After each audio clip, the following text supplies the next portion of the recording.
What does the Moldovan cultural scene mean for you? How do you perceive it? I perceive it actually mostly through a personal approach, because most of the artists I know first or I know through friends. So actually it's kind of I would say like my friend's bubble here that I'm interacting. And apart from that, it is probably a very small bubble of independent artists. Can you say anything about the photography scene in Moldova? I can say that I don't know or haven't seen too much. I have seen some people who graduated from film school, from art academy, who then actually went into photography. But also it's super rare that I see some kind of exhibition here, or some kind of, I think most stuff is published online. And I would also say that I don't know many artists who really work with photography, but more it's kind of documentary photography, which results in some magazines or featuring in magazines or in small publication, like DIY publication. What brought you to Moldova? I wanted to do an exchange semester in a Russian or semi-Russian speaking place, and I was studying in art university in Zurich, and one of our professors already had some connections to Oberlicht, and kind of he proposed me or like showed me this opportunity, and it seemed super interesting. To be honest, when I was researching what Moldova is about, because I haven't been here before, it was this classical superlatives that I could find, like fastest shrinking or like hypermigration or whatever, and I think like, that's a lot of superlatives, and I was a bit mistrusting these expressions, but it seemed kind of interesting nevertheless. Especially what it means for art culture, like because usually you have these subcultures, or like if you have this kind of vacuums or this kind of, if you're in this kind of transformation state, maybe if this is the right word, then you have these vacuums that kind of appear where you have these niches, and it looked kind of a bit miraculous here for me. You first came to Moldova in 2018 with an exchange program at the local Academy of Arts. Why did you decide to come back? A nice question, and I also think it's personal.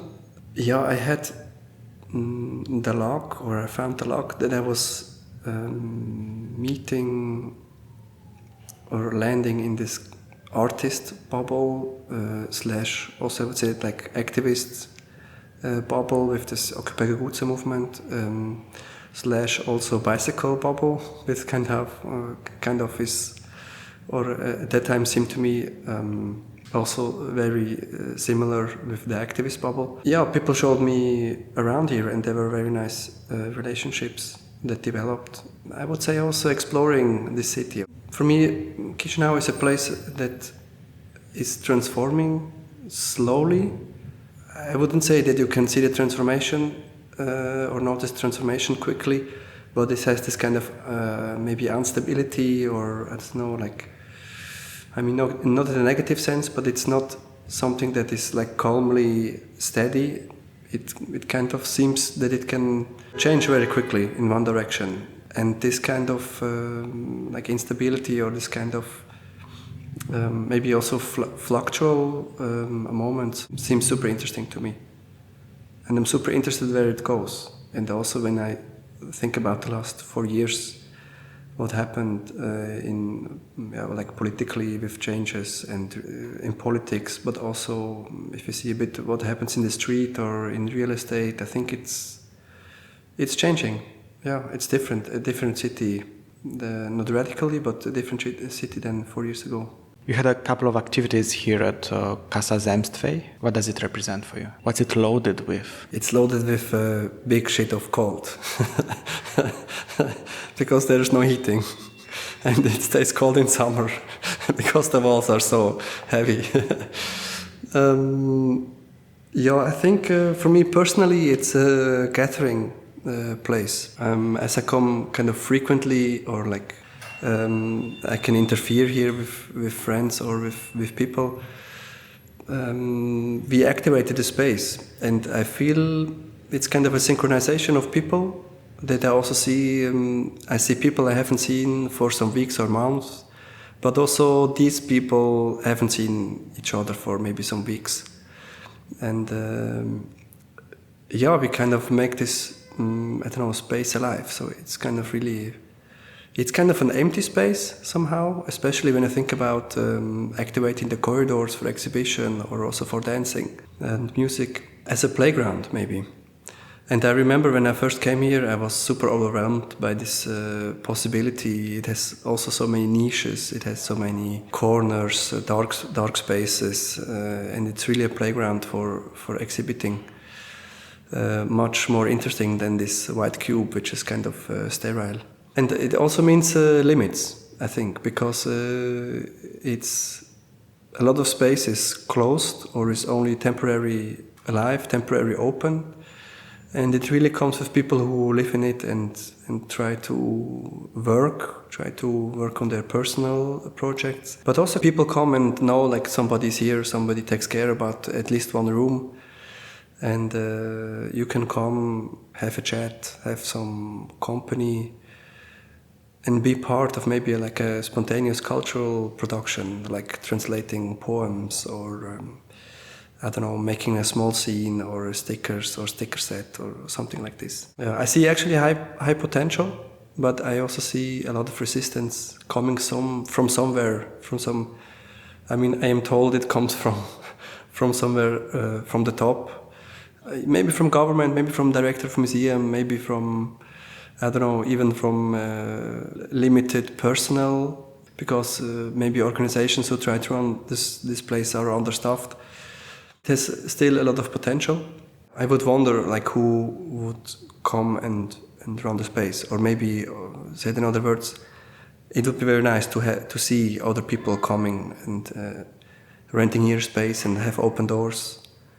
So you could actually spend time for events, like, for, theaters, parties, but also really for exhibitions or for production, for producing material to kind of capture or save or conserve this time that Chișinău lives in right now at the moment. For the last week, you had an exhibition here at Zemstvei, residual space. What do you want to say? What do you want to give further with the exhibition? Yeah, residual space, an expression that comes from architectural, it's an architectural term, that space that is left between two buildings, for example, that they won't touch each other, for example, when there is an earthquake, for example. And here, the German title is also like is Restraum. So it's actually the space that is left. And the idea also, like coming from the title, is maybe also which space is left if maybe private or if we take space from public, in this case maybe from a corridor that is used by so many people, what there still is left, and if the function is still there to pass, and how. I'm very fascinated by this place, and that's why I started capturing it, mostly because human beings appear out of nowhere, somehow out of a building. And I was very fascinated by the performative character of how people come out. It seems orchestrated somehow to me. It seems like people have routine in how they pass. Some people seem to dance through this corridor or at this corridor. Some seem really to have some resistance walking by or passing by. And I thought it's actually worth capturing it. That is, I think, the first reason of all. So it's a real space you are passing by every day, or how did you choose it? At this time when I captured it, I was living with friends in Botanica, and I wasn't going there every day. I didn't have to pass through it, but I was nearby. And but it really, it is the shortest, it's a shortcut for people, or the shortest way to go from their homes to, for example, the bus station. So it's really a super frequently used corridor or path. You're saying you wanted to make a film first? What changed? I started filming and immediately recognized that it's not possible to save or to transmit the energy that I saw in these movements, because people are trained or people are used to pass this corridor super fast. Kind of technically, you can see what happens or what happened on a horizontal level, like next to each other in these pictures. You have even more than slow motion. You can put like this film, this movie, which would like work like every slide behind each other. You have it now on the surface or a two-dimensional level that you really can compare and really focus on how this person is moving. And I think it really transforms a lot more this maybe choreography of moving. What was the feedback you received from the visitors of the exhibition? People were first of all astonished by the entrance, because I decided to block the entrance also with this kind of small gap. Many people recognized, almost everybody recognized this corner.